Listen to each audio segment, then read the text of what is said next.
Welcome to the Audit Lab, where police power meets public accountability. In this episode, Yardley Ski visits the Bridgewell police station to peacefully exercise his right to film in public. However, the situation takes a turn when two officers are called to the scene and proceed to misrepresent key details of the encounter. Let's get straight into it. It's a big building, isn't it? So, the reason I've come to speak to you today is to get a report from the front office that you're filming. Let's pause it right here. This is a key moment. The officer clearly states, "We've come to speak to you today because we've had a report from the front office that you're filming." That's important, because later in the video, the front office outright denies ever making that call. Also, even if he is filming, why would they come out? Filming in public is not a crime, and police officers are not there to enforce personal preferences or feelings of discomfort. Their role is to uphold the law, and since no law was being broken, their presence here is completely unjustified. Inside and filming the office. Not engaging with people. Okay.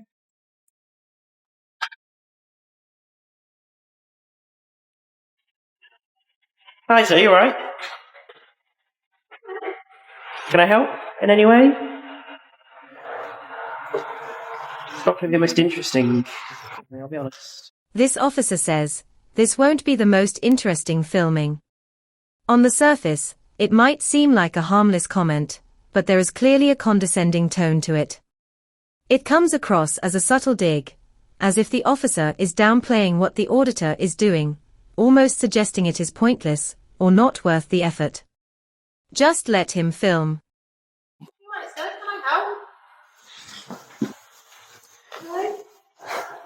Obviously, you're well within your right to film outside the police station. This is another key moment. The officer acknowledges, "You're well within your right to film outside the police station." That is correct, but he is only telling half the story. What he either does not realize, or conveniently leaves out, is that the same right applies inside the station as well, at least in publicly accessible areas. In this case, the auditor is filming at the front desk area, which is open to the public. There are no signs prohibiting filming and no legitimate expectation of privacy in a public-facing space. Under Section 33 of the Criminal Justice Act 1972, any place open to the public, even if privately owned, grants an implied right of access, meaning members of the public can enter and record unless explicitly prohibited by law. Furthermore, there is no legislation in the UK that makes it illegal to film in a police station's public areas. Boring. Snitch. Okay. Snitch. Okay. Asking me if you can help when you're calling these guys. What for? What did you say? Where's the CAD number? What's the CAD? Give me a second. I'll have a look for you. Somebody called them. Obviously, there's a CAD. It's a police station. She just said she didn't call them. CAD number of today's So date. if there's a CAD, who called them? This is where the contradictions start piling up. If the front office did not call, then why did the officer say they did? And if they did call, why is the staff member now pretending otherwise? Someone is lying here, and Yardley Ski is not letting it slide. To get to the bottom of it, he makes a smart move.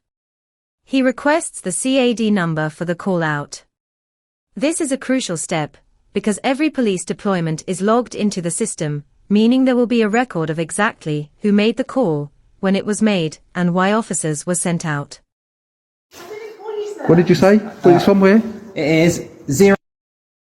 No, you said that they got called from... I'm not going to disclose who's called us. Oh, well then. Go away. Now this is where things really start to fall apart. After reading out the CAD number, Yardley Ski asks a direct and simple question: who called you? He is essentially asking the officer to confirm who made the call. But instead of maintaining his original statement, the officer suddenly shifts gears and responds with, "I'm not going to disclose who called us." Hold on a second. At the start of the video, this very same officer clearly stated that he was responding to a report from the front office. So why the sudden secrecy? Why is he now refusing to disclose information that he had no issue sharing earlier? This contradiction raises serious concerns about the transparency and honesty of the officers involved. Yardley Ski's request for confirmation is entirely valid. Under the Freedom of Information Act 2000, members of the public have the right to request recorded information from public bodies, including police forces. While some information, such as personal details, may be exempt under Section 40, a general confirmation of which department or individual initiated a police response is not automatically classified as private. Moreover, under the College of Policing's Code of Ethics, officers are required to act with honesty, integrity, and transparency.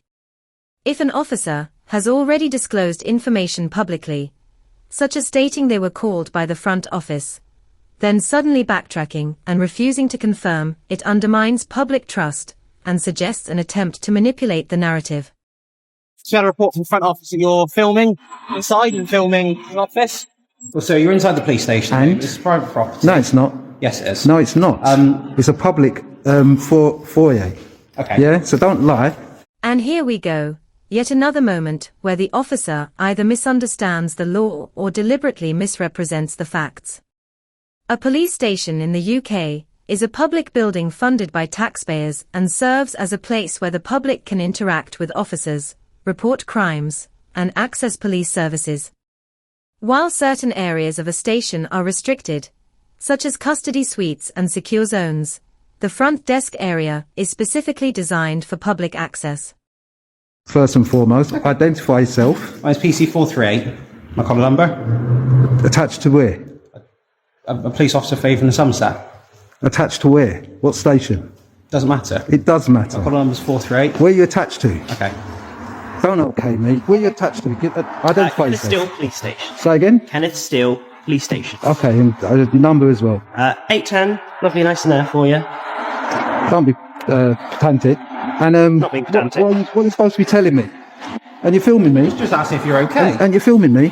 Are you filming me? Yes. Tell me next time. First opportunity, okay? Don't let me have to educate you. Okay. All right, Fine. now go away. Under police guidelines and data protection laws, when an officer is recording on a body-worn camera, they are required to inform the individual as soon as possible, especially when the recording is in progress.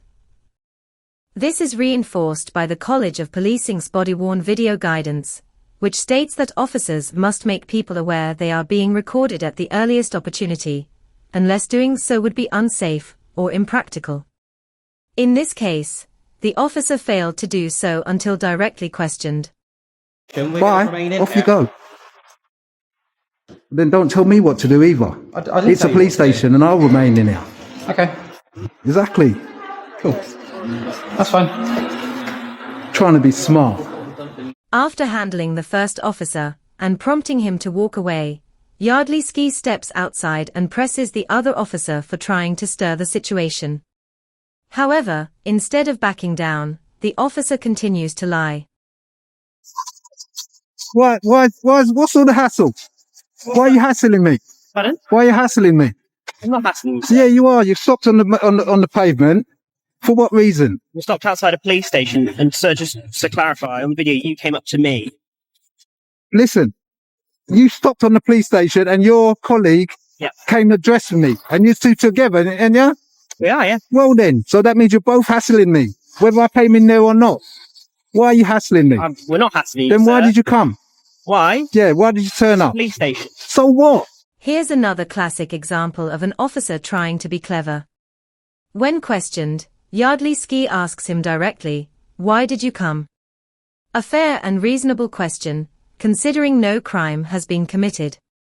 But instead of giving a straight answer, the officer smugly responds with, "It's a police station."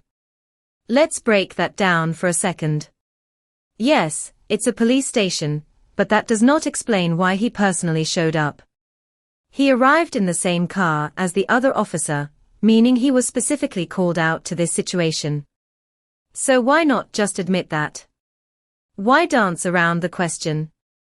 Instead of being transparent, this kind of deflection is a common tactic. Rather than justifying their presence with a legitimate reason, officers will sometimes respond with sarcasm or vague answers, hoping to dismiss the question without actually addressing it. No, Well then, so why did you come and say anything to me? I didn't. Okay, I'm saying it as you came in the same car, yeah? Correct. And why did you come? I came to speak to the front office. Yeah, right. You both came together to harass me. Okay. Yeah, one went in there, one started harassing me. Why? That's what I want to know. I'm not doing any... This is a great point. Instead of educating the front office staff that filming in public is perfectly legal, the officers responded as if a crime had taken place, when in reality, the only person facing any harassment here is Yardley Ski himself. The officers know filming is not a crime. We even heard one of them admit earlier that the auditor was well within his rights to record outside the station. So why did they not simply reassure the front office and de-escalate the situation? Instead, they entertained the complaint, attended unnecessarily, and in doing so enabled the harassment of someone exercising their lawful rights. My colleague did tell you it was okay. No, not me. Whoever phoned in. Phoned in. Yeah, and told you that I was outside filming. Why didn't you just say, yeah, that's all right? They are fully aware you can record. Well then, so why does it take a unit to come out and say to me, what am I doing? I Quite obvious. didn't ask you what you were doing. Oh, come on, stop playing dumb.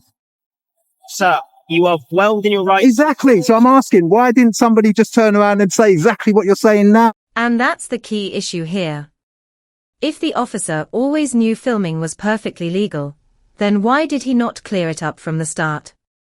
Instead of educating the front office staff and preventing this entire situation from escalating, the officers allowed it to spiral into an unnecessary confrontation.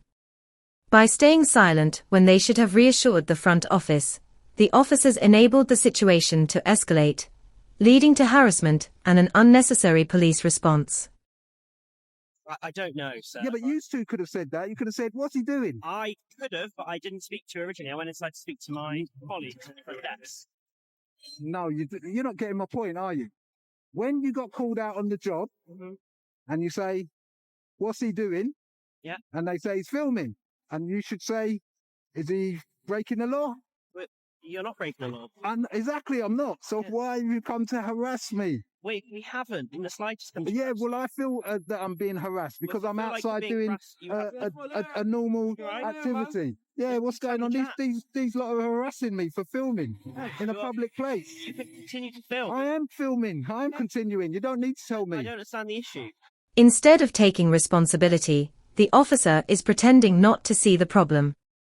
Whether it is a genuine lack of awareness or simply an attempt to deflect, it is a weak excuse. The real issue is not about the right to film. It is about how that right was challenged and disrupted when it never should have been. Well, the issue is you being here. At a police station. For me, you had a CAD number. There's no issue. There is an issue. You shouldn't be called out for somebody filming. It's a legal, lawful activity. Yeah. It's a hobby. We're just here to be aware of what's going on. It doesn't matter. They're all aware what's going on. They don't need two people in a car wasting all that petrol coming here. There's no issue. There is an issue. You're wasting tax people's money. I'm not. 2 officers have been deployed to a non-crime incident, responding to a call that should never have been made in the first place. Instead of immediately clarifying that filming is legal and reassuring the front office, they entertained the situation, allowing it to escalate into a prolonged and unnecessary encounter. The police are funded by taxpayers, meaning every response must be proportionate, justified, and necessary. Under Section 2 of the Policing Protocol Order, officers are required to use resources efficiently and focus on matters that actually require police intervention. Deploying officers to deal with a man filming in public, an activity that is entirely lawful, serves no legitimate policing purpose. So despite the officer's denial, the truth is obvious. Resources have been wasted, time has been lost, and public money has been misused, all because the officers failed to do their job properly from the start. Instead of admitting this, the officer would rather deflect and deny. You are? No. Believe you me, you are. Okay. That's your opinion, and you are entitled to. No, it's not an opinion. So somebody's walking down the street and somebody don't like them walking down the street and they call you. You're going to turn up. You're not going to discuss anything constructive with me. It is constructive. And I'm asking you, why are you why did you get called out for me? I'm going to go inside. Bye then, go away, you're dismissed. Foxtrot Oscar, get out of here.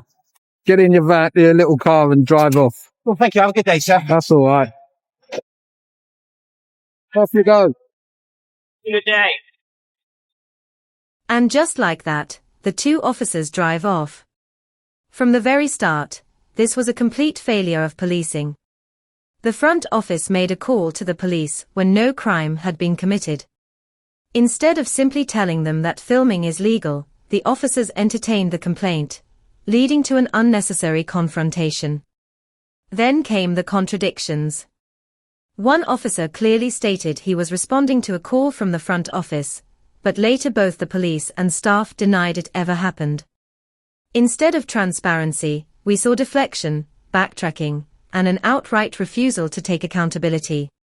And let's not forget the false claims. One officer tried to say the police station was private property, when in fact it is a public building funded by taxpayers. Another failed to inform the auditor that he was recording him with a body-worn camera, despite this being required by police policy. When challenged on wasting taxpayer money, the officers denied it, even though their response served no legitimate policing purpose. Instead of de-escalating the situation from the start, they enabled the harassment of someone exercising their rights. This is exactly why police officers must do better. They need to be educated on the law, transparent in their actions, and accountable for their decisions. Wasting time on lawful activity while real crimes go unattended is a failure of public service.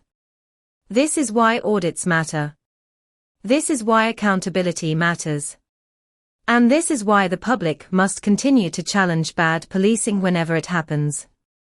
That's a wrap for today's video. If you enjoyed this content, be sure to like, comment, and subscribe. It really helps keep independent journalism going. Also, don't forget to check out Yardley Ski's channel in the description and show him some support. Thanks for watching.